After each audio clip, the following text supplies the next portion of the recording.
Hello everyone, कैसे हैं आप सभी। तो हो सकता है पास्ट में आपने बहुत कुछ ऐसा कर दिया हो, कुछ ऐसी गलतियां कर दी हो या किसी को हर्ट कर दिया हो, कुछ ऐसा कर दिया हो जिसका पश्चाताप आपको अब हो रहा है और अब आप सही रास्ते पे आना चाह रहे हैं, सब कुछ भूल के आगे बढ़ना चाह रहे हैं, अच्छे कर्म करना चाह रहे हैं, लेकिन आपका मन कहीं ना कहीं से अब इतना पश्चाताप की ज्वाला में जल रहा है ना कि आप कुछ कर नहीं पा रहे हैं। आपको ऐसा लग रहा है कि कैसे उन चीजों को कैसे हम उतारे जो मन पे एक बोझ है। किसी का दिल दुखा दिया, किसी के लिए बहुत गलत कर दिया, तो कैसे उसको उतारे। तो देखिए, पश्चाताप करने से ऐसा नहीं है कि आपको सब कुछ हासिल हो जाएगा। उसका एक तरीका होता है, पश्चाताप करने का भी एक तरीका होता है। मन पे जो बोझ है, किसी के लिए आप बुरा फील कर रहे हैं कि मैंने उसके साथ गलत कर दिया, नहीं होना चाहिए था, तो उसको भी अपना मन हल्का करने के लिए उस चीज को उतारने, वो पाप उतारने का भी एक तरीका होता है। और वो तरीका क्या है?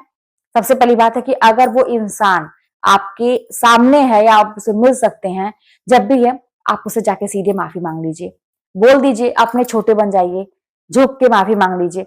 मन का बोझ एकदम हल्का हो जाएगा। और फिर बात रही आगे रिश्ते को बढ़ाने की या उससे मतलब आगे चीजों को ले जाने की, तो जरूरी नहीं है कि आप फिर पुराने चीजों को दोहराइए। आपको अपना मन का बोझ हल्का करना है तो आप उससे सॉरी बोल के, उससे माफी मांग के आप अपने रास्ते हो जाइए, वो अपने रास्ते हो जाए।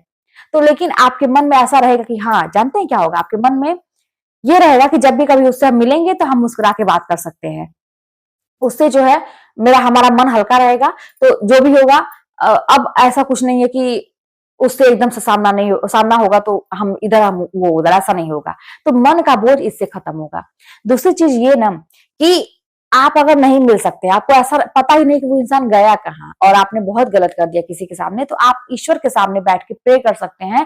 प्रार्थना करिए, भगवान से हाथ जोड़ के प्रार्थना करिए कि हे ईश्वर, जाने अनजाने में अगर मैंने किसी का दिल दुखा दिया तो उसके लिए मैं क्षमा प्रार्थी हूँ, मुझे क्षमा कर दीजिए। और आए दिन देखिए, यही वाली चीज जो मैं बता रही हूँ ना कि हमें रोज ऐसा करना चाहिए।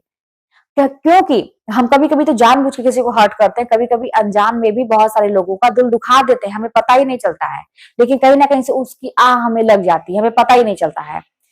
चल रहे हैं तो कितने कीड़े मकोड़े हमारी चप्पल से दब रहे हैं, पैर से दब जाते, मर जाते हैं, हमें पता ही नहीं रहता है। कितने सारे कहा जाते हत्याएं हम लोग ऐसे करते चलते हैं।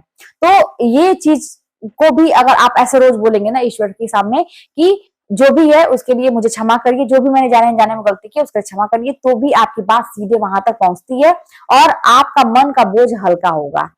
और इन चीजों को बहुत ज्यादा सोचने की जरूरत नहीं है। सबसे ज्यादा मतलब तीसरा टिप्स मैं ये दूंगी कि आपको बहुत ज्यादा सोचने की जरूरत नहीं है कि मैंने कुछ बहुत गलत कर दिया। जब आपने कुछ किया था तो कोई ना कोई तो उसके पीछे भी वजह रही होगी। ऐसा नहीं है कि एक हाथ से ही ताली बजती है, कहीं ना कहीं से कोई चिंगारी उठी होगी, तभी वहां पे आग लगी, धुआं तभी उठता है। तो इसीलिए बहुत ज्यादा सोच विचार करने की जरूरत नहीं है। अपने मन को, बोझ को हल्का करिए, अपने मन को कहीं और लगाने का प्रयास करिए, अच्छी चीजों में लगाने का प्रयास करिए, अपने आप को सफल बनाने का प्रयास करिए, पढ़ने लिखने में लगाइए, अच्छी किताबें पढ़िए, अच्छी स्टोरीज देखिए, सबकी सक्सेस स्टोरीज देखिए कि लोग कैसे छोटी छोटी चीजों से ही आगे निकलते हैं, छोटी छोटी चीजों को करके कितने स्ट्रगल करके आगे निकलते हैं। तो अपने मन के बोझ को हल्का करके रख लीजिए। तो और गलती से भी पुरानी चीजों को याद करने की जरूरत नहीं है, क्यों हुआ, कैसे हुआ, बिल्कुल भी आपको याद करने की जरूरत नहीं है। तो इस तरह से आप अपने मन का बोझ हल्का कर सकते हैं। बस